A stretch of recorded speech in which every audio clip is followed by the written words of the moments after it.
বাবা উচিত ছিল, কেননা মানুষ যখন নিজেই বলে যে 1 মিনিটের নাই ভরসা, সত্য তো এটাই, যে লেখছে যে গাইছে সত্যাই তো তার উপরই হয়েছে প্রথম, ঠিক না? কি বলেন? ফিরোজ শাহী লেখছে, ফিরোজ শাহী গাইছে, সত্যাই তো কিন্তু তার উপরই হয়েছে। আবার ওই গানেই হয়েছে, এই গানেই তার উপরে সত্যায়িত হয়েছে। সে কোনোদিন জানতো না যে স্টেজে আজরাইল অপেক্ষা করতেছে।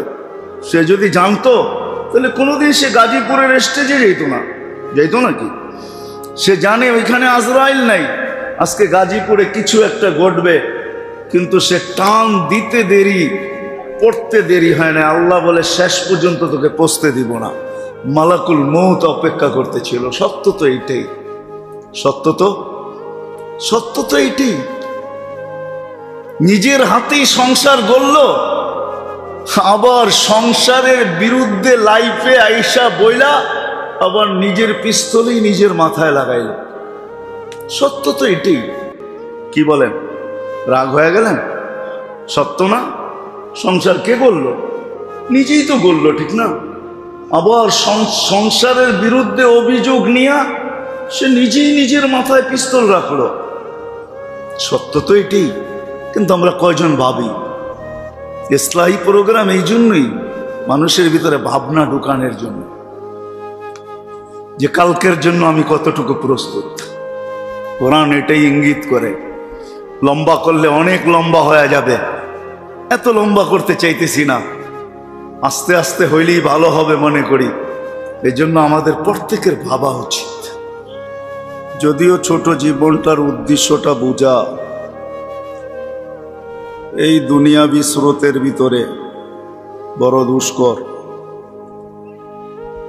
কেননা চতুর্দিকে দুনিয়ার জোয়ারই চলতেছে। দুনিয়াটা চোখে দেখতেছি, কানে শুনতেছি, বিবেক বুদ্ধিও সারাদিন এটাকেই ভাবতে থাকে। শিক্ষা দীক্ষার বিশাল একটা পরিধি এটার উপরে, বিদায় দুনিয়াটাই বুঝে আসতেছে, অতি সহজে বুঝে আসে। আর এটাও সত্য, মানুষ যেই পরিবেশের ভিতরে থাকে ওই পরিবেশটা বোঝা সহজ হয়। কিন্তু আমরা তো আখেরাতের পরিবেশে নাই বিদায়, আর এটা চোখের অন্তরালে পর্দার ভিতরে ঢাকা, বিদায় এটা বোঝা দুষ্কর হওয়াটা এটাই স্বাভাবিক। কিন্তু তারপরেও তো চেষ্টা করতে হবে বুঝানোর জন্য বা বোঝার জন্য। এটা আল্লাহর রসুলের হুকুম যে বোঝার জন্য চেষ্টা করো, বোঝানোর জন্য চেষ্টা করো। এই জন্য আল্লাহ দায়িত্বও দিয়েছেন, নবীরা আসেন মানুষকে জীবনের শেষ মুহূর্ত পর্যন্ত বুঝাইতে চেষ্টা করেন। কষ্ট যতই আসুক হাসি মুখে সবকিছুই সহ্য করেন, কখনো বুঝান থেকে বিমুখ হন না। যদি আমাদের নবীজির কথাই নিয়ে নেই, তাহলে ওনার নিজের মুখের কথা, উযীতু ফিল্লাহি ওয়ালাম ইউযা আহাদ, তোমাদেরকে বুঝাইতে যে আমাকে যে কষ্ট স্বীকার করতে হয়েছে, ১.৫ লক্ষ নবী, ৩১২ জন রসুল, সবার কষ্টকে এক জায়গায় করলেও আমার কষ্ট এর চেয়ে বেশি হবে। অথচ ১.৫ লক্ষ নবীর ভিতরে কিছু নবী এমনও পাওয়া যাবে যাদের কষ্টটা বর্ণনা দেওয়া যায় কিন্তু অনুভব করা যায় না। 2 টুকরা হয়ে যাওয়া, মাছের পেটের ভিতরে 3 অন্ধকারের ভিতরে পুরাটা মাস 40টা দিন কাটানো, কতই না কষ্ট ওনারা স্বীকার করছেন। কিন্তু আমাদের নবীজি বলতেছেন সব নবীদের কষ্ট এক জায়গায় করো, তারপরও আমার কষ্ট বেশি, আমাকে বেশি কষ্ট দেওয়া হয়েছে। ঠিক এরকম আমাকে ভয়ও বেশি দেখানো হয়েছে। কাকে আর কতটুক দেখানো হয়েছে? শুধু এই জন্যই আমাদেরকে ওই পর্দার অন্তরালের জিনিসটাকে বোঝানোর জন্য। ইসলাহি প্রোগ্রাম এই জন্যই। বুঝাও আমাদের দায়িত্ব, বুঝানো আমাদের দায়িত্ব, আমাদের প্রত্যেকের বোঝা উচিত। যদিও বোঝাটা অনেক কঠিন, প্রথমেই আমি বলে নিছি যে বোঝাটা অনেক কঠিন, কেননা বাতাস ওই দিকে না, স্রোত ওই দিকে না, তুফানও ওই দিকে না, সবকিছু আর বিপরীত দিকে চলতেছে। তারপরও আলহামদুলিল্লাহ কিছু লোক এখনো দুনিয়াতে আছে যারা এটা বুঝতে চায়, বুঝাইতে চায়, বোঝার জন্য চেষ্টা করে, বোঝানোর জন্য চেষ্টা করে। এই জন্যই ইসলাহি প্রোগ্রামগুলা যতটুক হইতেছে এর চেয়ে বেশি যদি হওয়া মাত্রা শুরু হয়, তাহলে আশা করি একদিন না একদিন এই কুয়াশা আমাদের সামনের থেকে কাটবে। আজকে যে কুয়াশা আমাদের সামনে আছে, আখেরাত সম্বন্ধে যতটুকু আমরা অজ্ঞ, এই অজ্ঞতা আস্তে আস্তে আস্তে আস্তে দূর হবে। একদিন আসবে ইনশাআল্লাহ, যদি এরকম ইসলাহি প্রোগ্রাম প্রত্যেক মসজিদে হইতে থাকে, তাহলে একটা পরিবেশ আশা করি একদিন তৈরি হবে যে মানুষের চেহারা দেখলেই বোঝা যাবে যে এই লোকটা আখেরাতের চিন্তায় চিন্তিত, কি যেন সারাদিন ভাবে। আর যদি জিজ্ঞাসা করা হয় যে সারাদিন কি ভাবেন, তাহলে আশা করি জবাব আসবে যে আজকের দিনটা তো পাইলাম, কিন্তু কালকেরটা পাবো কি পাবো না এটা তো জানি না। কাল কিসনে দেখা, কালকে কে দেখছে? যেদিন মৃত্যু হবে ওই দিন আজই হবে, কাল হবে না। বিদায় কালকের জন্য কতটুকু প্রস্তুতি, এই ভাবনার ছাপ আমার চেহারার ভিতরে, এটা একদিন না একদিন বলবে, ইনশাআল্লাহ হবে। এক বৈঠকেই তো হয়ে যাবে না, হয়তো হইতে পারে 2, 4, 5 মাস, 6 মাস, 1 বৎসরের বৈঠকে কিছু লোক তৈরি হবে যাদের চেহারায় সদা সর্বদা আখেরাতের চিন্তার ছাপ থাকবে, ছাপ, ভাবনা থাকবে। আর যেই ভাবনা প্রতি মুহূর্তে থাকে আখেরাতের ভিতরে, যেটা ইবাদত বন্দেগী দ্বারা 100 বৎসরেও অতিক্রম করা যাইত না, ওটা দেখা যাবে কয়েক মিনিটের ভাবনায় অতিক্রম করা যাবে। এই জন্যই ভাবনার বড় সওয়াব। লা তাফাক্কুরু সাআ খায়রুম মিন ইবাদাতি 60 ও 70 সানা। সামান্য সময়ের ভাবনা চিন্তা, এটা যদি আখিরাত মুখী হয়, দিনমুখী হয়, আল্লাহকে পাওয়ার জন্য হয়, আল্লাহর রসুলের নৈকট্যের জন্য হয়, আখেরাতকে সুগম করার জন্য হয়, তাহলে সামান্য সময়ের ভাবনা 60-70 বৎসরের ইবাদতের সওয়াব হাতে উঠায় দেয়, যেটা 60-70 বছর দৌড়ায় পারবে না। বিদায় যেটা বুঝাইতেছিলাম, আমাদের এই মজলিস, এটা হয়তো 3য় মজলিস হবে এই মসজিদের, 3য় মজলিস ইসলার নামে। এটা এই জন্যই যেন আমাদের সবার ভিতরে একটা ভাবনা আসে। কোন ভাবনা? যে অচিরেই আমি চলে যাব, আর এটাই সত্য। দুনিয়ার কে মরণশীল আর কে মরণশীল না এটা ভিন্ন কথা, কিন্তু মানুষ মরণশীল এটাই সত্য কথা। মানুষ মরবেই। আর এটা বিরাট বড় সাইনবোর্ডও আরশের নিচে লাগানো আছে। ওই সাইনবোর্ডের লেখাটাই কোরআনে নামায়া দেওয়া হয়েছে। আরশের নিচে লেখা আছে, ইন্নী কাতাবতুল মাউত আলা মান তাহতা আরশি। আমার আরশের নিচে যে আছে তাকে মরতে হবে। আল্লাযী হাইলা ইয়ামুত, যে চিরঞ্জীব মরবে না, সে আমার আরশের উপরে বিদ্যমান। এই জন্য কোনো পর্বে আল্লাহ মালাকুল মউতকে জিজ্ঞাসা করবে, আইনা আনতা মান বাকিয়া মিন খালকি, আমার সৃষ্টির ভিতরে কে বাকি? তো উনি জবাব দিবে, আনা ওয়া আনতাল হাইয়ুল্লাযী লা তামুত, আমি আর আপনি চিরঞ্জীব, আর কেউ নাই। তো আল্লাহ জিজ্ঞাসা করবে, আইনা আনতা, তুমি কোথায়? আল্লাহ জানেন উনি বলবে তাহতা আরশিক, আপনার আরশের নিচে। আল্লাহ আবার বলবে তুমি কি দেখতেছ, আরশের নিচে কি লেখা? তো উনি উচ্চারণ করবে ইন্নী কাতাবতুল মাউত আলা মান তাহতা আরশি, আরশের নিচে যে আছে তাকে মরতে হবে। তা আল্লাহ প্রতি উত্তরে বলবে ফাতামুত আনতা, এবার তোমার পালা, তুমি মরো। সাইউলকি আলাইহি সাকারাতাল মাউত, মৃত্যুর যাতনা আল্লাহ ওনার উপরে ঢালবেন। উনি একটা চিৎকার দিবেন, চিৎকার, একটা চিৎকার দিয়ে মাটিতে পড়বেন, লুটায়া পড়বেন। বিইজ্জাতিকা ওয়া জালালিক লাউ আলিমতু সাকরাতাল মাউত মা কাবাসতু আরওয়াহাল মুমিনিন। মৃত্যুর এত বড় কষ্ট যদি আমার জানা থাকতো, তাহলে কোনো মোমেন মুসলমানকে আমি কোনোদিন নিয়ে আসতাম। সত্য কিন্তু এটাই। ভাবনা এই জন্যই প্রয়োজন যে কার কি গতি হবে না না হবে ওটা তো পরের কথা। যদিও কোরআন আমাদেরকে বুঝাইতেছেন কুল্লু মান আলাইহা ফান, আল্লাহ বলে সব ধ্বংস লীলায় রূপান্তরিত হবে, কিন্তু কোনটা হবে না না হবে ওটা পরের কথা।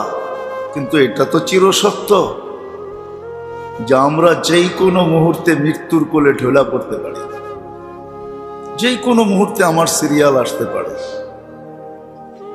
নাইলে মালাকুল মউত ডেলি আমার নাম দেখতেন না। হাদিসে আছে প্রতিদিন প্রত্যেকের নাম দেখেন মালাকুল মউত, যে কাকে কত তারিখে উঠাইতে হবে, কোন মুহূর্তে উঠাইতে হবে, কোন জায়গার থেকে উঠাইতে হবে, সব কিছু লিপিবদ্ধ প্রতিদিন সে দেখে।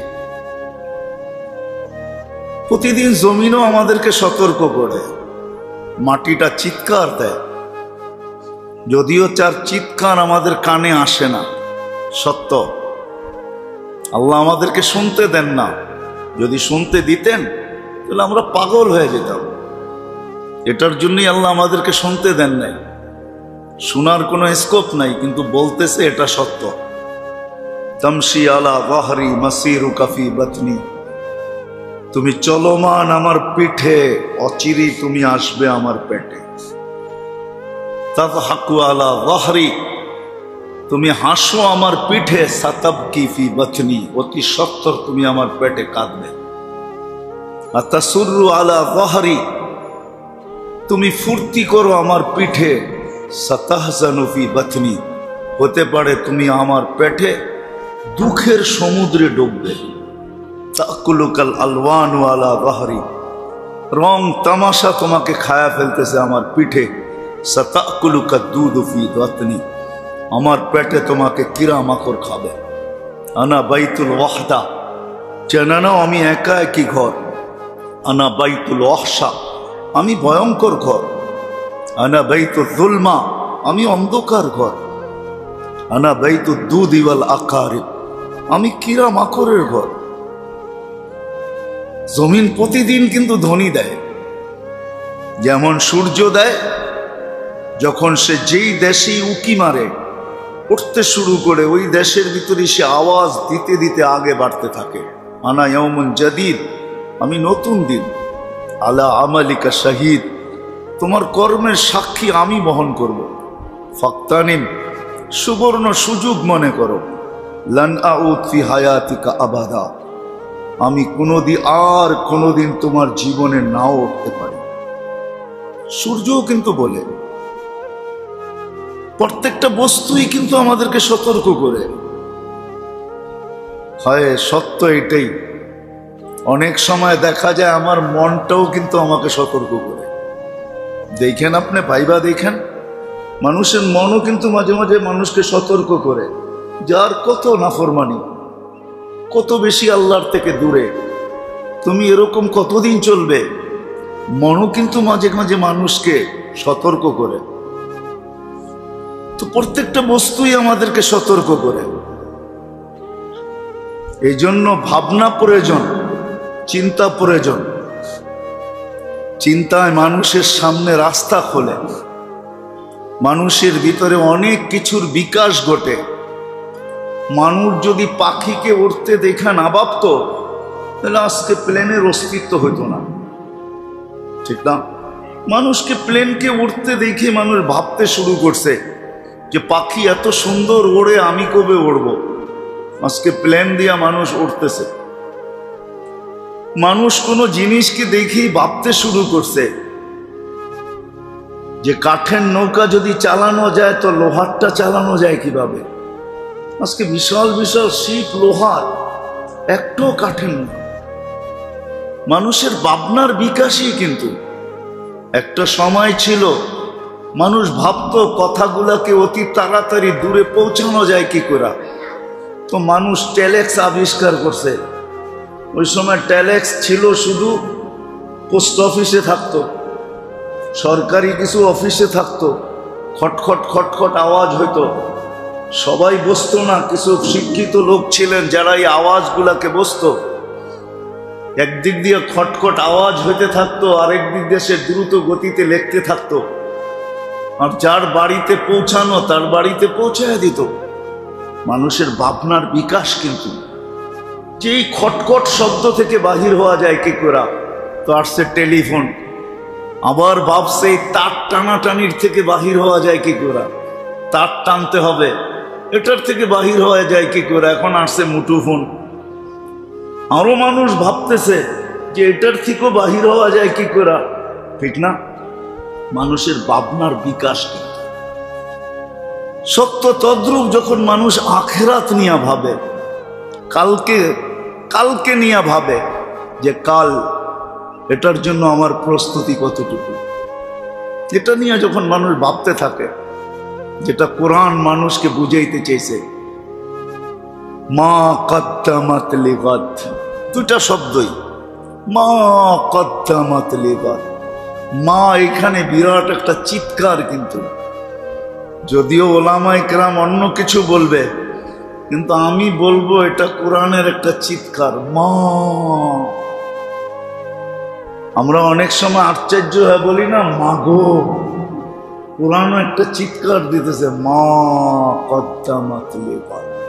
ও মানুষ, কালকের জন্য তোমার প্রস্তুতি কতটুকু একটু ভাবো না। ওই কালের জন্য যেই প্রস্তুতি তোমার কতটুকু কালকের জন্য, যেই কালকে তুমি একা থাকবে। আলী রাদিয়াল্লাহু তাআলা আনহু যেটা আমাদেরকে বুঝাইতে চেষ্টা করছেন, এই জন্য উনি বলছেন সিরু ফি দিয়ারিহিম, পুরান ঐতিহ্যগুলা যে একটু খুঁটা খুঁটা দেখো। এই জন্য টিকিট লাগলো আহসান মঞ্জিলে যাওয়া উচিত, টিকিট লাগলো লালবাগ কিলায় যাওয়া উচিত, টিকিট লাগলো সোনারগাঁয়ে যাওয়া উচিত। বিশ্বাস হয় না? হ্যাঁ, যা দেখা উচিত, খুঁটা দেখা উচিত। বসে সিরু ফি দিয়ারিহিম, পুরান ঐতিহ্যগুলো একটু একটু মাঝে মাঝে দেখো। অনজুর ফি আসারিহিম, সিরু ফি দিয়ারিহিম, অনজুর ফি আসারিহিম, আসআলুহুম আইনা হাল্লু, জিজ্ঞাসা করো তোমরা কোথায়। আহসান মঞ্জিলে যান, একটা চিৎকার দিয়ে জিজ্ঞাসা করেন নওয়াব আহসানুল্লাহ তুমি কোথায়। লালবাগ কিলার মাঠে দাঁড়ায় চিৎকার দেন যে তুমি যারা বানাইছিলে তারা কোথায়, ইশাখা তুমি কোথায়। বিক্রমপুরে যে চিৎকার দেন রাজা বিক্রম তুমি কোথায়। পুরান ঐতিহ্যগুলোতে যে চিৎকার দেন। আলী রাদিয়াল্লাহু তাআলা আনহু বলছে তুমি চিৎকার দিবে কিন্তু জবাব আসবে না। যদি আসতো জবাব, তাহলে এই জবাব আসতো ইন্তাকালনা মিন দারিল গুরুর। পুরাটাই একটা ধোঁকা ছিল, আমাদের জীবনটাই একটা ধোঁকা ছিল, আমাদের সম্পর্কগুলাই একটা ধোঁকা ছিল, ধোঁকা। ওই ধোঁকার ঘরের থেকে বাহির হয়ে চলে আসছে, জানতাম না যে এটা ধোঁকা ছিল, কিন্তু ছিল ধোঁকা। দারাল গুরুর, ইন্তাকালনা মিন দারিল গুরুর। কোরআনও বলতেছে দারাল গুরুর, ধোঁকার ঘর। সত্য এটাই। আমি এটা বলবো না যে মা বাবা সন্তান পালবে না, আমি এটা বলবো না যে স্বামী স্ত্রীকে দেখবে না বা স্ত্রী স্বামীর সেবা করবে না, আমি এটা বলবো না। কিন্তু আসলে যদি তাকাই, সম্পর্কগুলো যদি সঠিক ব্যবহার না হয়, তাহলে প্রত্যেকটা সম্পর্কই ধোঁকায় রূপান্তরিত হবে। আলী রাদিয়াল্লাহু তাআলা আনহু বলছেন, জবাব যদি দিতে পারতো তাহলে জবাব দিত দোকার ঘরের থেকে বাহির হয়ে গেছে, ইলা দারিল গোরাবা, অপরিচিত এক জগতে চলে আসছি। ডাইনে দেখি তো আমি, বামে দেখি আমি, সামনে দেখি তো আমি, পিছে দেখি তো আমি, উপরে দেখি তো আমি, নিচে দেখি তো আমি ছাড়া কাউকে দেখি না, কাউকে পাওয়া যায় না, কেউ আসে না। রাগ হয় না যদিও আমরা শবে বরাতের দিন কবরস্থানে যাই, ঠিক না? একটা প্রথা আছে আমাদের শবে বরাতে কবরস্থানে ভিড় করার। বৈধতার অবৈধতার আমি ফতুয়া দিতেছি না, কিন্তু একটা নিয়ম আছে আমাদের, ঠিক না? কিন্তু শবে বরাত তো প্রতি বৎসর 1 বৎসর পর পর আসে, ঠিক না? এই 1 বৎসরের ভিতরে আমি কয়দিন যাই বাপের কবরের কাছে, আপনজনের কবরের পাশে কয়দিন দাঁড়াই? দুনিয়া একটাই স্ত্রী পাওয়া যাবে, আর দ্বিতীয় কোনো স্ত্রী পাওয়া যাবে না। নবাব সিরাজউদ্দৌলার বউই শুধু তার কবরের পাশে ঝুপড়ি বানায় জীবন কাটায় দিছে, একজন স্ত্রী সারা দুনিয়ায় পাওয়া যায়। নবাব সিরাজউদ্দৌলার স্ত্রী সিরাজউদ্দৌলার কবরের পাশে ঝুপড়ি বানায় জীবন কাটায় দিছে। আর কোনো স্ত্রী দুনিয়াতে পাওয়া যায় না যে স্বামীর কবরের পাশে ঝুপড়ি বানায় জীবন কাটায় দিবে। সে তো বলবে মৌত স্বাভাবিক, যার যাওয়ার সে চলে গেছে, আমার তো জীবন আছে, আমার জীবনটাকে আমার দেখে রাখতে হবে। থিওরি সবারই এটাই। আলী রাদিয়াল্লাহু তাআলা বুঝাইছেন, যাও মাঝে মাঝে তো চক্ষু খুলবে, পুরাণ ঐতিহ্য দেখো, হাদিসও হুকুম আছে মাঝে মাঝে কবরস্থানে যাও, তাইলে চোখের পর্দা সরবে। এই নিয়তে যাও যে দেখো এরাও আমাদের মতো একদিন ছিল জমিনে, আজকে কেউ নাই, সব মাটির সাথে মিশা গেছে। কবি না হইলে কোনোদিন এই কথাও বলতেন না। আজ কবি কোনোদিন এই কথা বলতেন না, কিন্তু কবি বলতে বাধ্য হয়েছেন। মিলে খাক মে আহলে শাহ कैसे कैसे, जमी खा गई नौजवां कैसे कैसे, अजल ने न छोड़ा किसरा न दारा, उसी से सिकंदर सा फाते भी देहारा, हर एक लेके क्या क्या हसरत सुधारा, पड़ा रह गया यही ठाट सारा। शुद्ध ঐতিহ্য রয়ে গেছে, আর কিচ্ছু নাই। बचपन ने बरसों खिलाया, जवानी ने मजनू बनाया, बूढ़ा पे आके फिर क्या क्या सताया, अजल तेरा कर देगी बिल्कुल सफाया, तुझे दुल्हन के रहूं सबसे आला, हो जीनत निराली हो फैशन निराला, यूं ही जिया करता है क्या मरने वाला, तुझे हुस्न जाहिर ने धोखे में ढाला, जगह जी लगाने का दुनिया नहीं है, ये इबरत की जा है तमाशा नहीं। বাস্তবিক সত্য এটাই, এটা তামাশার জায়গা না, এটা তামাশা না, ভাবার বিষয় যে কালকের জন্য আমি কতটুকু প্রস্তুত, কালকের জন্য কতটুকু প্রস্তুত। কি জানা ছিল ওই ছেলেটার যে ভিডিও করতে করতে পদ্মা সেতু দিয়ে আসতেছিল, তার কি জানা ছিল যে একটু পরে সে পদ্মা সেতু কেন দুনিয়াকে ওভারটেক করবে আর আখেরাতে চলে যাবে? শুধু তার ভিডিওটা স্মৃতি হয়ে থেকে যাবে। তার কারণে একটা নতুন আইন আসবে, জানাই ছিল না, ঠিক না? সত্য তো এটাই। সে তো ভাবতে ছিল যে আমার এই ভিডিও যখন পদ্মা সেতু আমি পার হব, আর ভিডিও যখন মিডিয়ায় যাবে, হতে পারে একদিনে লক্ষ কেন কয়েক লক্ষ ভিউজ আসতে পারে। এটি তো ভাবতে ছিল, ঠিক না? সত্য তো এটি, ভাবার বিষয়। কিন্তু আমাদের ভাবা উচিত। এই জন্য ইসলাহি প্রোগ্রাম মানুষের বিবেকের পর্দাকে সরায়া ভাবনা ঢুকানো, এটাই উদ্দেশ্য হয়। ভাবনা ঢুকানো যে কালকের জন্য আমি কতটুকু প্রস্তুত। ওই কাল যেই দিন আমি দুনিয়ায় থাকবো না, আজ হবে আমার মৃত্যু, পরক্ষণটাই আমার জন্য কাল। হ্যাঁ, নাইলে ফেরেশতা কোনোদিন চিৎকার দিত না। ফেরেশতা চিৎকার দেয়, চিৎকার।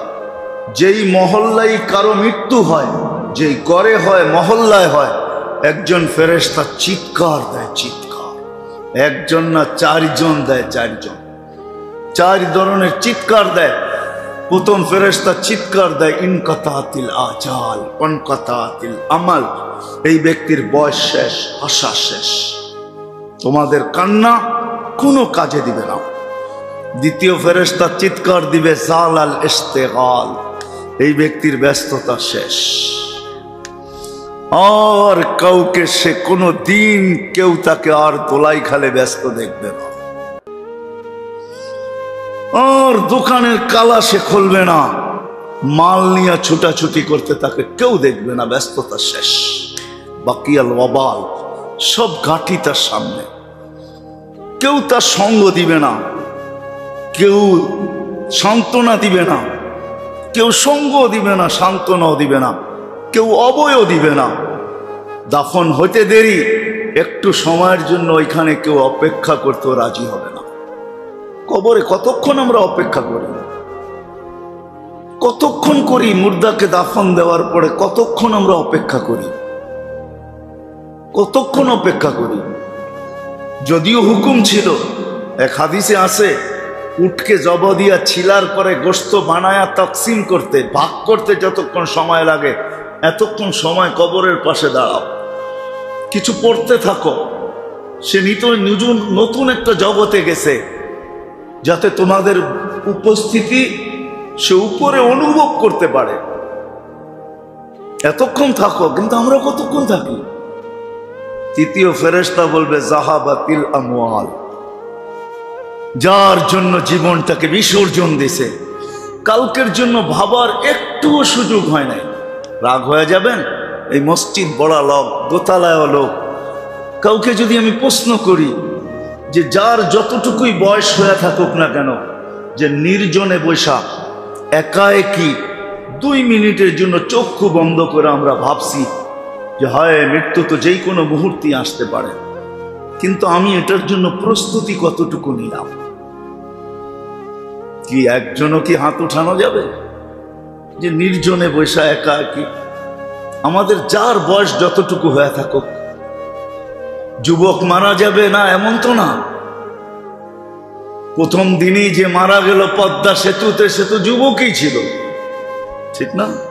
বুড়া তো ছিল না, তাগড়া যুবক ছিল।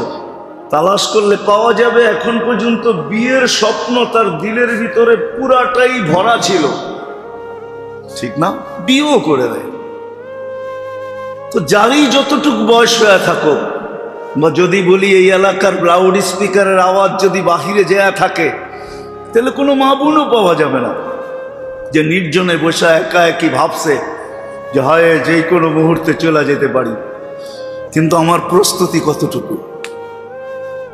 যে আল্লাহ আমাকে অস্তিত্ব দিলেন, এতটুক পর্যন্ত বয়স দিলেন, অনেক কিছু আমাকে দিলেন, যে আল্লাহ আমাকে তো সুন্দর করে সাজাইলেন, নিজের সব কিছু আমার ভিতরে উজাড় করে দিলেন, উজাড়।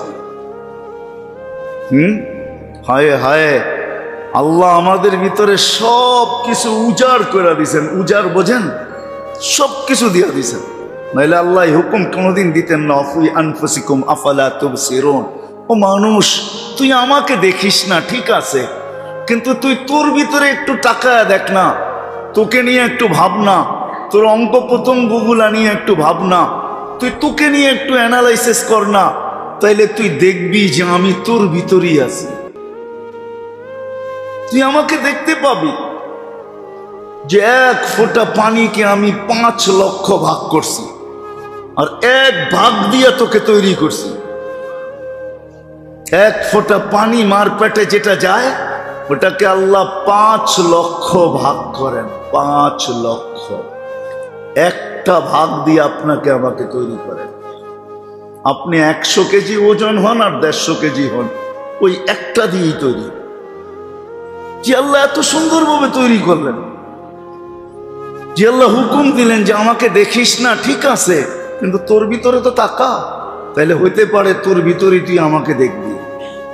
একজনও তো আমরা ভাবি নাই। যার বয়স যতটুকু, কি কেউ হাত উঠাইতে পারবেন? না না না। যদি এত বড় জনসভা, এতগুলা মানুষ উপরে নিচে যদি কেউ হাত না তুলতে পারি, তাহলে আমাদের ঘরের ভিতরে যারা আছে তারাও তুলতে পারবে না। কিন্তু উচিত ছিল, বাবা উচিত ছিল, বাবা উচিত ছিল। কেননা মানুষ যখন নিজেই বলে যে 1 মিনিটের নাই ভরসা, সত্য তো এটাই, যে লেখছে যে গাইছে সত্যাই তো তার উপরই হয়েছে প্রথম, ঠিক না? কি বলেন? ফিরোজ শাহী লেখছে, ফিরোজ শাহী গাইছে, সত্যাই তো কিন্তু তার উপরই হয়েছে। আবার ওই গানেই হয়েছে, এই গানই তার উপরে সত্যায়িত হয়েছে। সে কোনোদিন জানতো না যে স্টেজে আজরাইল অপেক্ষা করতেছে। সে যদি জানতো তাহলে কোনোদিন সে গাজীপুরের স্টেজে যেত না, যেত নাকি? সে জানে ওইখানে আজরাইল নাই, আজকে গাজীপুরে কিছু একটা ঘটবে, কিন্তু সে টান দিতে দেরি, পড়তে দেরি হয় না। আল্লাহ বলে শেষ পর্যন্ত তোকে পৌঁছতে দিব না, মালাকুল মউত অপেক্ষা করতেছিল। সত্য তো এইটাই, সত্য তো এইটাই। নিজের হাতেই সংসার গড়ল, আবার সংসারের বিরুদ্ধে লাইফে আইসা বইলা আবার নিজের পিস্তলই নিজের মাথায় লাগাইল। সত্য তো এটাই। কি বলেন? রাগ হয়ে গেলেন? সত্য না? সংসার কে গড়ল? নিজেই তো গড়ল, ঠিক না? আবার সংসারের বিরুদ্ধে অভিযোগ নিয়ে সে নিজেই নিজের মাথায় পিস্তল রাখলো। সত্য তো এটাই। কিন্তু আমরা কয়জন ভাবি? ইসলাহী প্রোগ্রাম এই জন্যই, মানুষের ভিতরে ভাবনা ঢুকানোর জন্য, যে কালকের জন্য আমি কতটুকু প্রস্তুত। কোরআন এটাই ইঙ্গিত করে। লম্বা করলে অনেক লম্বা হয়ে যাবে, এত লম্বা করতে চাইতেছি না, আস্তে আস্তে হইলেই ভালো হবে মনে করি। এই জন্য আমাদের প্রত্যেকের ভাবা উচিত, ভাবা উচিত। এই জন্যই কিতাবে পাওয়া যায়, আগে ছিল নিয়ম যে মরার ঘুমানোর আগে মুহাসাবা করো, মুহাসাবা। তাবলীগওয়ালারা যারা আছে না, এদের এক সময় উসুল ছিল, কুরআন উসুল, মেম্বার থেকে বলা হতো ঘুমানোর আগে মুহাসাবা করো। মনে আছে না? নাই? কি মুহাসাবা? হিসাব কিতাব মিলাও, আজকে গুনাহ কতটুকু হলো, সওয়াব কতটুকু হলো, কালকের জন্য তুমি প্রস্তুত কতটুকু হলো হইলা। কেন তুমি ঘুমাইতে চলছো, তুমি নিজের মুখে স্বীকারোক্তি দিয়া ঘুমাবে, আমুতু, আমি কিন্তু মরতে চললাম। আমুতু অর্থ কি? অর্থ কি? স্বীকারোক্তি কে দিতেছে? যে ঘুমাইতেছে সেই স্বীকারোক্তি দিতেছে। কি স্বীকারোক্তি দিতেছে? আমুতু, মরতে চললাম, মালিক মরতে চললাম। তারপরে শব্দটা সে বড় অনুনয় বিনয়ের সাথে বলে, বিইসমিকা আমুতু ওয়া আহইয়া। এটা অনুনয় বিনয়ের সাথে আল্লাহর সামনে আবেদন হয়, আবেদন। সকালে তুমি উঠাইলে উঠবো, নাইলে আর উঠার কোনো সুযোগ নাই। নিজে স্বীকারোক্তি দিয়ে মারা যাইতেছে, মরতেছে, ঘুমাইতেছে। কয়জন আছি আমরা? রাগ হয় না মেরে দোস্ত, পায়ে হাত রাখি। উচিত ছিল কিছু করতেন, পারি আর না পারি, ঘুমানোর সময় এতটুক বলা উচিত ছিল যে নিজে কিন্তু স্বীকারোক্তি দিয়া মরতেছি, মালিক ঘুমাইতে চলছি। আমি ঘুম বলবো না, মৌতই বলবো। শব্দ তো আমুতু, আরবিতে আমুতু বলতে বলার অর্থ হলো আমি মরতে চললাম। এই যে মরতে চললাম, স্বীকারোক্তি দিয়া উচিত ছিল আমার ওই মুহূর্তে হাতটা উঠানো, যে মালিক আমি কিন্তু মরতে চললাম। জানি না আমার প্রস্তুতি কতটুকু হলো, কিন্তু তুমি যদি দয়ার চাদর আমার উপরে বিছাও, যেই দোয়া আল্লাহর রসুল আমাদেরকে শিখাইছেন, মাগফিরাতাকু আওসাউ মিন যুনুবি। আল্লাহ, আমার গুনাহ হইতে পারে জমিনের পরিধি কেন, আকাশের পরিধিও ভরা দিছে, হইতে পারে, কিন্তু তোমার রহমত এর চেয়েও কোটি গুণ বড়। রহমতুকা আওসাউ মিন যুনুবি।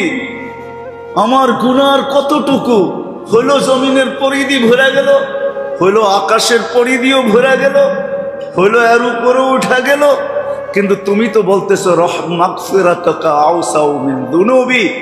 তোমার মাফ, তোমার মাগফিরাত আমার গুনার চেয়ে অনেক কঠিনা, হাজার হাজার না, লক্ষ লক্ষ না, কোটি কোটি গুণ বড়। রহমাতুকা আরজা ইনদি মিন আমালি, মালিক আমার কাছে এরকম কোনো আমল নাই যে আমি তোমার সামনে এটাকে উপস্থাপন করতে পারি, এমন কোনো আমল নাই। হ্যাঁ, একটা জিনিস আমার কাছে আছে যেটা তুমি আমাকে দিছ, সেটা হলো তোমার রহমত, এছাড়া আমার কাছে আর কিচ্ছু নাই। কয়জন আছি আমরা ঘুমানোর সময় এই কথাটা বলে ঘুমাই? রাগ হয়ে যায় না মেরে আজিজো, মেরে ভাইও, রাগ হয়ে যায় না। দুনিয়া তো আসল না, আসল তো এটাই যেটার কথা বলতেছি, আখেরাত, কাল, এটাই আসল। আজ আসল না, দুনিয়াটা আসল না, আখেরাতটা আসল। দুনিয়া তো আখেরাতের প্রতিচ্ছবি, এছাড়া কিছু না। এটা তো একটা ধোঁকা, এটা ধোঁকা ছাড়া কিছু না। এই জন্য ভাবা উচিত ছিল। আমি মনে হয় গত এর আগের মজলিসও বলছিলাম যে হায়, সারা দিন আসতে পারে না, সারা দিন মসজিদে আসা হয় না, সারা দিন আল্লাহর কুদরতি পায়ে মাথা ঠেকানো হয় না। আল্লাহ কিন্তু কুদরতি পাও বিছায়া আমাদেরকে ডাকে। হায় হায় হায়। এই জন্য আজানে এমন একটা শব্দ ব্যবহার করছেন আল্লাহ, দুনিয়ার কোনো মেহমানের জন্য দুনিয়ার কোনো ভাষায় এরকম শব্দ নাই যে শব্দ আল্লাহ মেহমানের জন্য নিজের কুদরতি পায়ে আনার জন্য ব্যবহার করছেন। হাইয়া, হাইয়ার অর্থ আমরা বলি আসো, আসলে হাইয়া অর্থ আসো না। হাইয়া আরবিতে বলা হয়, হাইয়া আরবিতে বলা হয় ওই বিশেষ মেহমানকে যার জন্য পুরা অনুষ্ঠানটা রচিত, পুরা অনুষ্ঠানটা যার জন্য রচিত, তাকে যখন ডাকা হয় তখন আরবিতে বলা হয় হাইয়া, আসো, তোমার জন্যই অনুষ্ঠান। আল্লাহ এরকম শব্দ দিয়ে ডাকছেন, কিন্তু জায়নামাজে আসার সুযোগ হয় না, মুসল্লায় দাঁড়ানোর সুযোগ হয় নাই, মসজিদে আসার সুযোগ হয় নাই, কুদরতি পায়ে মাথা রাখার সুযোগ হয় নাই, সারা দিন আসে নাই। আরেকটা কথা না বললেই নয়, কোন উম্মতকে কিন্তু আল্লাহ ডাকতেন না। ১.৫ লক্ষ নবী, ৩১২ জন রসুল, কারো উম্মতের ডাকার দায়িত্ব আল্লাহ নিজে নেন নাই। শুধু আমাদের নবীজির দিকে তাকায়া আমাদেরকে ডাকার দায়িত্ব আল্লাহ নিজে নিছে। আল্লাহ বলছে, বন্ধু আমি ডাইকা নিব, আপনি চিন্তা করেন না, আমি ডাইকা নিব। অনেক সময় আমরা বলি না, তুমি যাও আমি নিয়ে আসব। আল্লাহ বলে আমি ডাইকা নিব, আমি আজান আল্লাহর আহ্বান। সারাদিন আসতে পারে নাই, কিন্তু ঘুমানোর সময় যদি এতটুকু বলতো নিজেকে ছোট কইরা যে মালিক সারাদিন আসতে পারি নাই, যাই ঝামেলার কারণে এখন মরতে চললাম, মাপ না চায়া যাই তো যাই কোথায়, এই জন্য হাত উঠায়া দিলাম। মাপ চাইও যদি ঘুমাইতো, কয়জন আমরা মাপ চায় ঘুমাই? কয়জন পাওয়া যাবে এই এলাকায় বা দোলাইখালে, বা কয়জন পাওয়া যাবে এই মসন্দিতে, বা কয়জন পাওয়া যাবে উয়ারিতে, কয়জন পাওয়া যাবে বাংলাদেশে যে ঘুমের সময় তওবা করে ঘুমায়, মালিক তওবা করতেছে, কালকে আর হবে না এরকম। কিন্তু তারপরও যদি হয়ে গেল, কিন্তু এই উম্মতের জন্য আল্লাহ পাকের সুযোগ দেখেন, স্যাক্রিফাইস দেখেন, সুযোগ দেখেন। তারপরের দিনও যদি হয়ে গেল, তারপরে মাপ চাইলো, তাহলে আল্লাহ বলে মাপ চাইতে দেরি, আমি মাপ করতে দেরি করি না। হ্যাঁ, এই জন্য এক হাদিসের ভিতরে আছে, আদম আলাইহিস ইসলামও বলছিলেন ওনার ছেলে শীশ আলাইহিস ইসলামকে যে শোনো, ফুজ্জিলা উম্মতা মুহাম্মদ আলাইয়া বিআরবাইন, 4 জিনিস দ্বারা উম্মতে মুহাম্মদীকে আমার উপরে ফজিলত দেওয়া হয়েছে। আমি 4টা বলবো না, একটাই বলবো, যে আমি একটা গুনাহ করছি কিয়ামতের সকাল পর্যন্ত মানুষ জানবে। আমরা জানি না, জানি না ওনার ভুলটা কি হয়েছে, আমরা জানি তো না, জানি না, ঠিক আছে না? ভুল হয়েছে কোথায়, মাফ হয়েছে কোথায়, ভুল হয়েছে কবে, মাফ হয়েছে কতদিন পরে, উম্মতে মুহাম্মাদি যেইখানে দাঁড়ায় যেটার উপরে গুনাহ করবে, যেইখানে বসে গুনাহ করবে, ওইখানে বসেই শুধু মাপও চাবে না, আল্লাহ বলে চিৎকার দিবে, আল্লাহ। গুনাহ করার পরে বলবে রব্বানা বা আল্লাহ, কি করলাম। এতটুক চিৎকার দিতে দেরি, আল্লাহ জবাব দিতে দেরি করেন না। আলিমা আবদি আন্না লাহু রাব্বা, আলিমা আবদি আন্না লাহু ইলাহা, আলিমা আবদি আন্না লাহু আল্লাহ। আমার বান্দা জানলো যে তার একজন আল্লাহ আছে, তার একজন রব আছে, তার একজন ইলাহ আছে। মাপ না চাক তাতে কি আসে যায়, আমার নামটা তো উচ্চারণ করছে, আমার নামের একটা বেনিফিট তো তার পাওয়া উচিত। তো আল্লাহ চিৎকার দিয়া বলে গাফারতু লাক, যা তোকে মাফ করে দিলাম। এটা আমার নামের উচ্চারণের বেনিফিট। তো সাহাবায়ে কেরাম জিজ্ঞাসা করছে, ইয়া রাসূলুল্লাহ, ডেলি কতবার এরকম করা যাবে? তা আল্লাহর রাসূল বলছে, ওয়ালাউ ফিল ইয়াউমি ৭০ মাররা, যদিও তুমি ৭০-এর অধিক করো তারপর আল্লাহ মাফ করবে। আর কারণও আছে, কারণও আছে, কারণও আছে। আমরা সন্তানকে, আপনজনকে কতটুকু ভালোবাসি, এর চেয়ে লক্ষ কোটি গুণ বেশি আল্লাহ মানুষকে ভালোবাসে।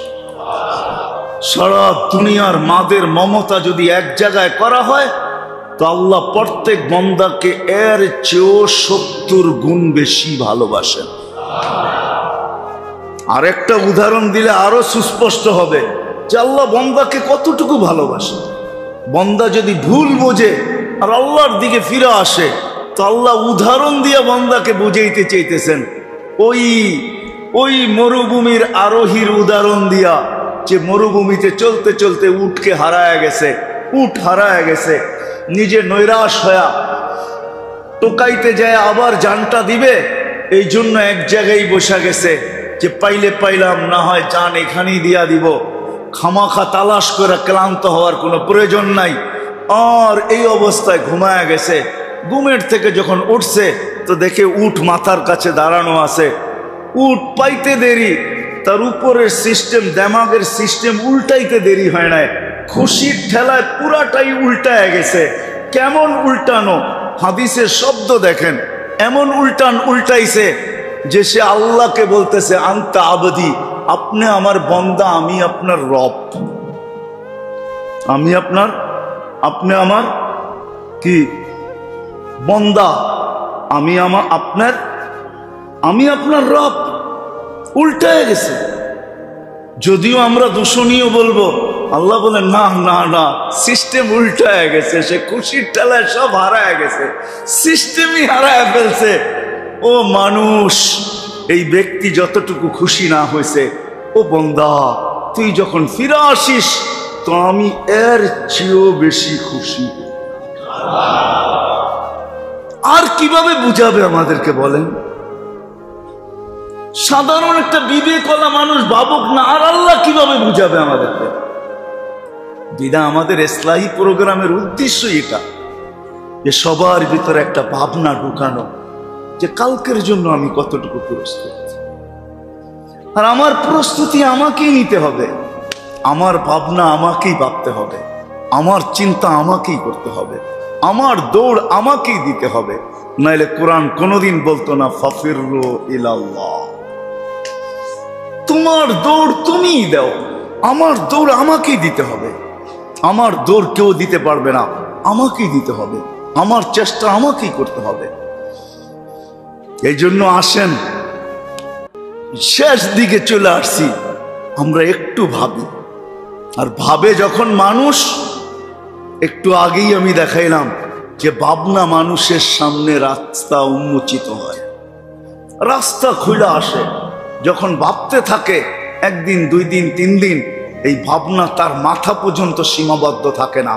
যদি সীমাবদ্ধ থাকতো তাহলে 60-70 বছরের ইবাদতের সওয়াব তার মিলতো না।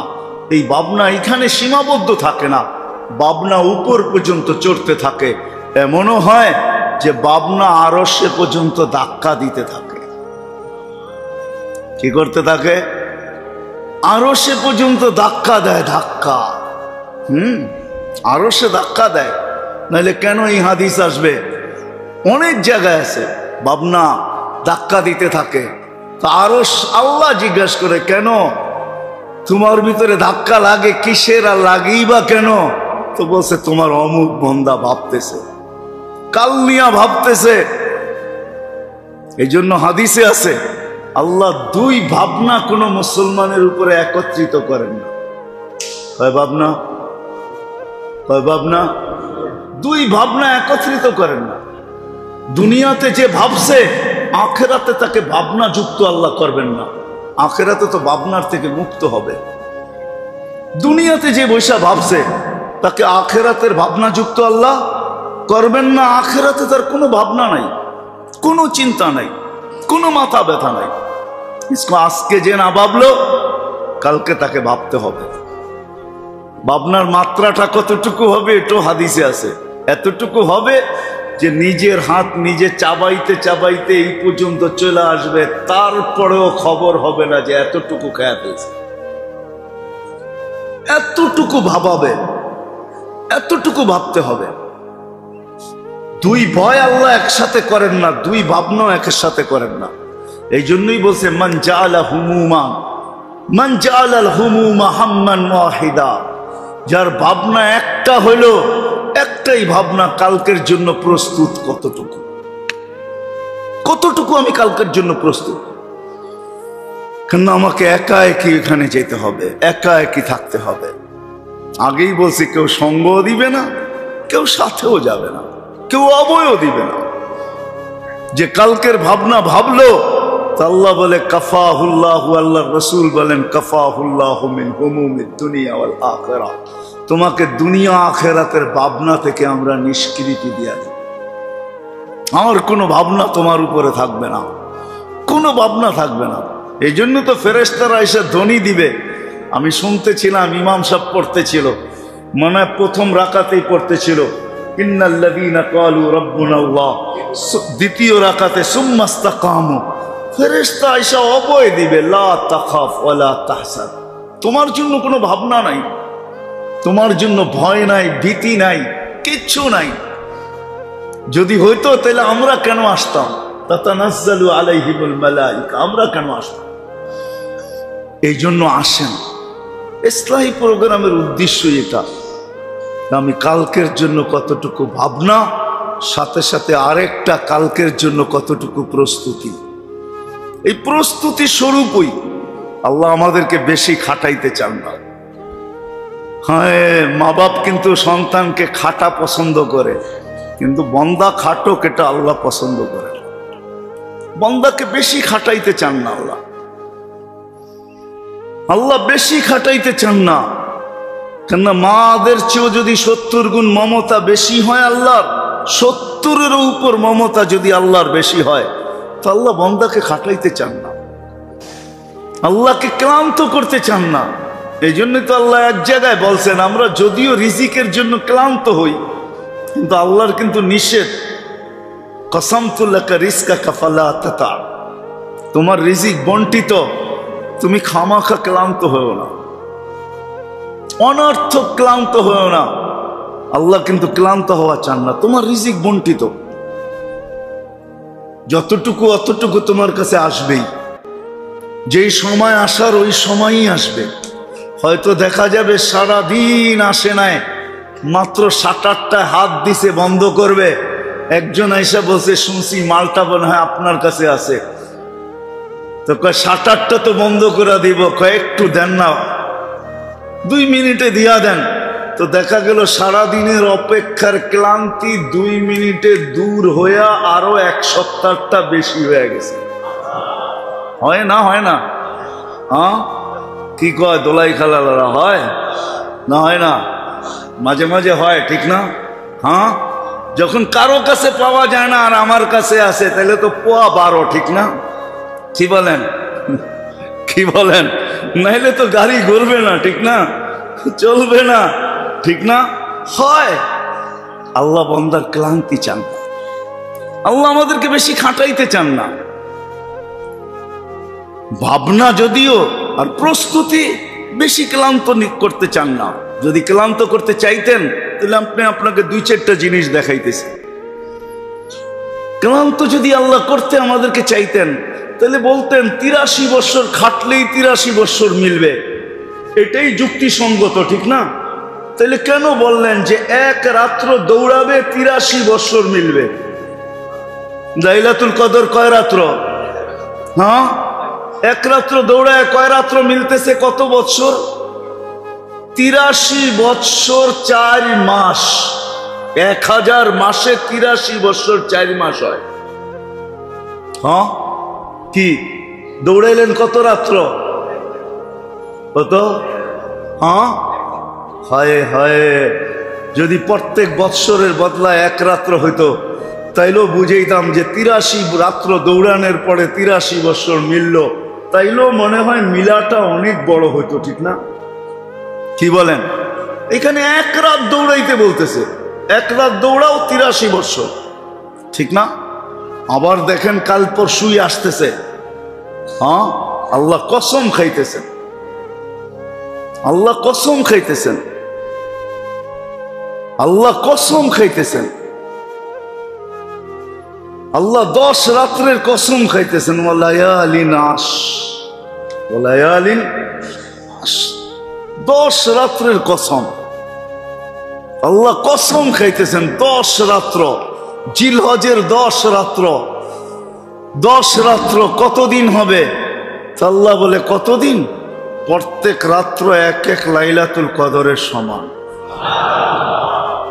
তাইলে আল্লাহ প্রস্তুতির জন্য আমাদেরকে বেশি দৌড়াইতে চান না, বেশি দৌড় দেওয়া পছন্দ করতেছেন না, যে আমার বন্দা এত দৌড়াবে কেন?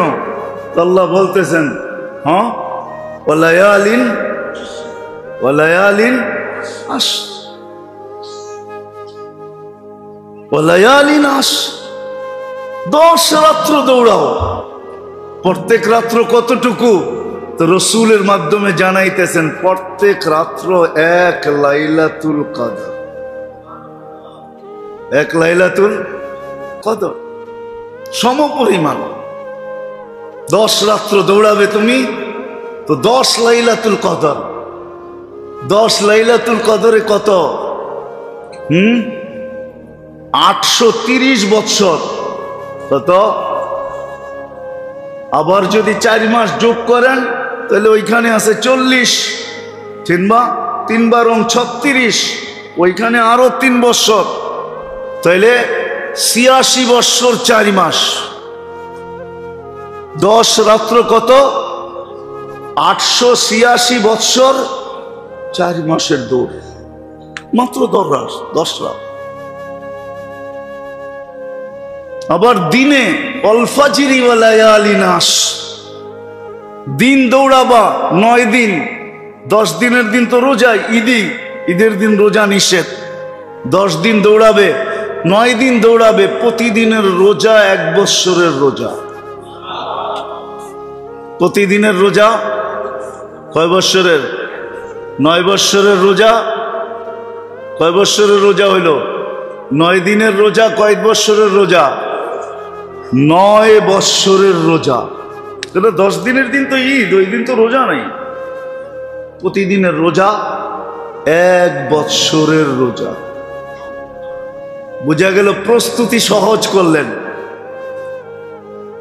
ভাবনা আর প্রস্তুতি ভাবাও উচিত, সাথে সাথে প্রস্তুতি নেওয়া উচিত। আল্লাহ প্রস্তুতি সহজ করছেন, কঠিন করেন না। হয় তারপরও আমরা বুঝলাম না, আমরা বুঝলাম না। বুঝলাম তো দুনিয়াই বুঝলাম, ঠিক না?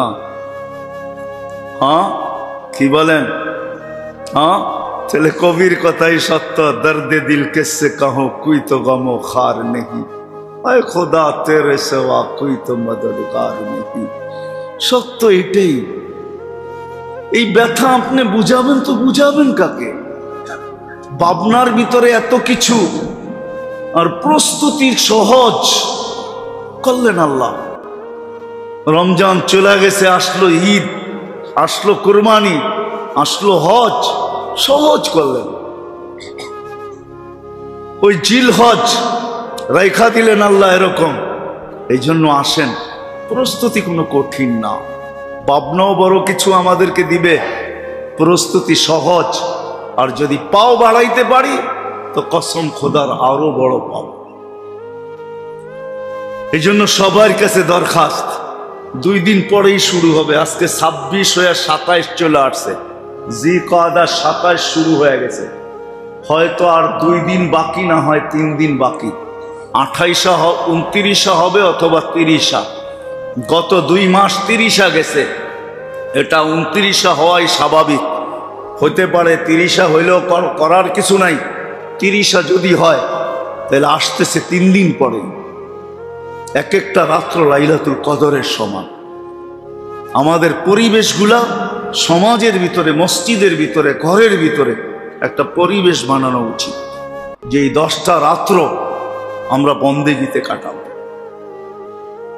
দোয়ার ভিতরে কাটাবো, ইস্তেগফারের ভিতরে কাটাবো, তওবার ভিতরে কাটাবো, দুরুদের ভিতরে কাটাবো, তাসবিহ তাহলিলের ভিতরে কাটাবো, কোরআন তেলাওয়াতের ভিতরে কাটাবো। বড়রা যদি করতে শুরু করে তাহলে ঘরের ছোটরাও করবে। আর যদি কিছু নাই পারি, কিছু যদি নাই পারলাম, তাহলে কমসে কম ঘুমানোর আগে 2-4 রাকাত পড়া ঘুমানো উচিত। 2-4 রাকাত পড়া ঘুমানো উচিত। সাথে সাথে এশার ফজর বাজমাত পড়া উচিত। এশার ফজর বাজমাত পড়া উচিত।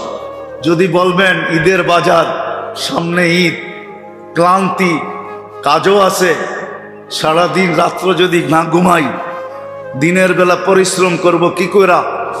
সব তো আর মালিক না, শ্রমিক পক্ষ আছে। তাহলে কমসে কম তো এতটুকু করতে পারি যে এশারের নামাজ বাজমাত, ফজরের নামাজ বাজমাত, ঘুমানোর আগে 2-4 রাকাত পড়া তো ঘুমাইতে পারি, আল্লাহর কাছে চায়া তো ঘুমাইতে পারি, আল্লাহর কাছে নিজের দুর্বলতা তো প্রকাশ করতে পারি যে আল্লাহ তুমি জানো কালকে কাজ আছে। ইচ্ছা তো ছিল সারাটা রাত্রই জাগবো, সারাটা রাত্রই তোমার পাশে থাকবো, কদমে মাথা রাখবো, কিন্তু কালকে কাজের কারণে পারতেছি না মালিক, 4 রাকাত পড়া ঘুমাইতেছি। আয় আল্লাহ তুমি পুরাটাই ভাগ্যে জোটায়া দিও। এতটুক বলে তো ঘুমাইতে পারি। কি বলেন? করবো তো? হ্যাঁ, কি বলেন? রোজা রাখা যায়? পরিবেশ বানা। শুধু রোজা যে রোজা হবে এমন না, সওয়াব মিলবে এমন না। রোজার ভিতরে শারীরিক ভাবে সুস্থতা রাখা আছে। হাদিসে আছে রোজা সেহাতের জন্য, সুস্থতার জন্য। এই জন্য তো আপনাদের বিজ্ঞান খুঁজে বাহির করছেন যে যত বেশি রোজা থাকবে তার অটোফেজি তত বেশি হবে। অটোফেজি বোঝেন? এটা বিজ্ঞানের শব্দ হইল অটোফেজি। তালাশ করে নিয়েন অটোফেজি কাকে বলে, নইলে কলেজের ছেলেদেরকে জিজ্ঞাসা করেন, যারা এখন নতুন টেকনোলজি নিয়ে ঘাটাঘাটি করে, ওদেরকে জিজ্ঞাসা করেন অটোফেজি কাকে বলে। বিজ্ঞান বলে যত বেশি রোজা থাকবে তত বেশি অটোফেজি হবে, অটোমেটিক ভিতর থেকে সুস্থতা লাভ করবে। রোজা এই জন্যই উম্মতকে দিছিলেন প্রতি মাসে 3টা, প্রতি সপ্তাহে 2টা, প্রতি সপ্তাহে 2টা, যদি না পারো তো প্রতি মাসে 3টা, যদি তাও না পারো তাহলে রমজান আর 6 রোজা, আর সাথে এই 9 রোজা, এতটুকু হলেও করো, তাহলে অটোফেজি হয়ে যাবে, সুস্থতা হবে। সুস্থতা, এই উম্মতকে সুস্থতার জন্য রোজা দিছিলেন, এই উম্মতকে সুস্থতার জন্য নামাজ দিছিলেন। আবু হুরায়রা রাদিয়াল্লাহু তাআলা আনহু পেটের ব্যথায় ফুটবলের মতো গড়াগড়ি করতেছিলেন। আল্লাহ রাসূল জিজ্ঞাসা করছে, কি করতেছ এরকম কেন? বলছে, ইয়া রাসূলুল্লাহ পেটে ব্যথা। কয় কুম ফাসাল্লি, ওঠ নামাজ পড়। উনি 2 রাকাত নামাজ পড়ছেন। জিজ্ঞাসা করছে, কেমন, কি অবস্থা তোমার এখন? কয় ইয়া রাসূলুল্লাহ পেটে যে ব্যথা ছিল একটু ভুলে গেছে।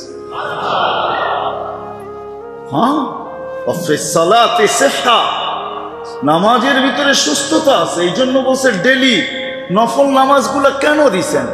শুধু ফজিলতের জন্য?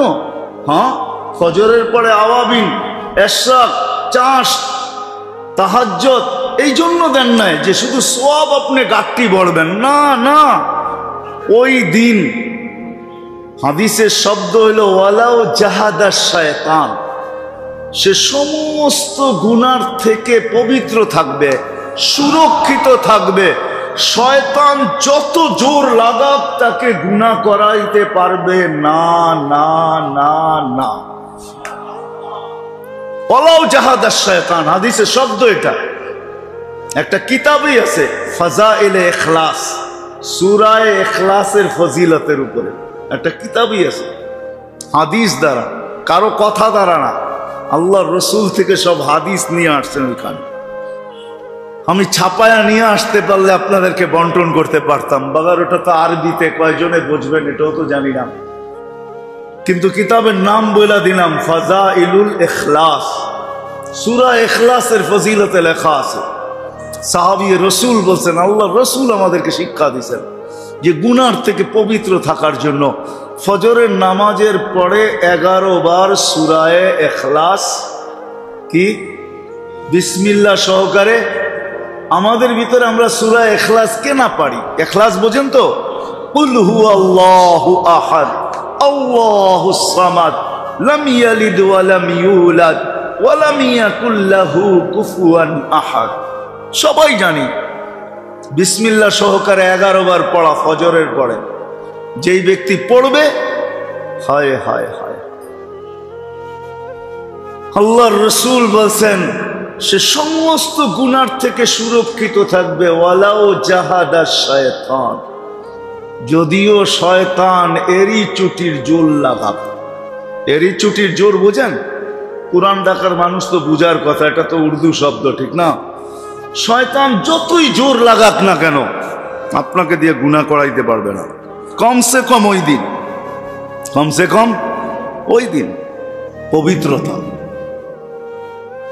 এজন্য আল্লাহ করুক আমরা সবাই কালকের ফজরের থেকে এই আমলটা করতে শুরু করি, ইনশাআল্লাহ গুনার থেকে হেফাজত থাকবো। মনে থাকবে তো? বিসমিল্লাহ সহকারে সূরা ইখলাস কতবার? কতবার? 11 বার। আরেকটা দোয়া দিয়া দেই, মনে পড়লো এই জন্য, সন্ধ্যা পর্যন্ত যদি সকাল থেকে নিয়ে সন্ধ্যা পর্যন্ত, সন্ধ্যা থেকে নিয়ে যদি সকাল পর্যন্ত আপনি সর্ব ধরনের স্ট্রোক থেকে নিরাপদ থাকতে চান, ব্রেন স্ট্রোক হোক, হার্ট স্ট্রোক হোক, প্যারালাইসিস হোক, মরণ ব্যাধির থেকে যদি নিরাপদ থাকতে চান, কুরবান যাও আল্লাহ রসুলের উপর। কি না আমাদেরকে না দিয়া গেছে, কি না দিয়া গেছেন আমাদেরকে। হায়, আমরা যদি রসুলের জিনিসগুলো ব্যবহার করতাম, উম্মতের জন্য কি না নিয়ে আসছেন, কি না দিয়ে গেছেন উম্মতকে। হায়, উম্মত নবী চিনল না, নবী যা দিয়া গেছেন ওটার উপরে আমল করলো না। ছোট্ট জিনিস যে ফজর নামাজের পরে সুবহানাল্লাহি ওয়া বিহামদিহি ওয়ালা হাওলা ওয়ালা কুওয়াতা ইল্লা বিল্লাহ 3 বার পড়বে, সুবহানাল্লাহি ওয়া বিহামদিহি ওয়ালা হাওলা ওয়ালা কুওয়াতা ইল্লা বিল্লাহ 3 বার পড়বে ফজরের নামাজের পরে। সন্ধ্যা পর্যন্ত, মাগরিব পর্যন্ত কোনো ধরনের স্ট্রোক হবে না, সব ধরনের স্ট্রোক থেকে নিরাপদ। না ব্রেন স্ট্রোক হবে, না হার্ট স্ট্রোক হবে, না প্যারালাইসিস হবে, না মরণ ব্যাধিতে হবে, মরণ ব্যাধি তার আসবে। তো যেই সাহাবী নকল করতেছিলেন, তো উনি বলছেন যে তুমি তো প্যারালাইসিস, তোমার কেন হলো? আমার ভাই বলিস না, যেই দিন আমি হইছি ওই দিন আমি এটা পড়তে ভুলে গেছি, কিন্তু আমাকে দেখা আল্লাহর রসুলের কথাকে তুই মিথ্যা ভাবিস না, আল্লাহর রসুলের কথা সত্য, আমি পড়ি নাই ওই দিন ভুলে গেছি, যার কারণে আমি এই বিপদে পড়ছি। আল্লাহর রসুলের কথা সত্য।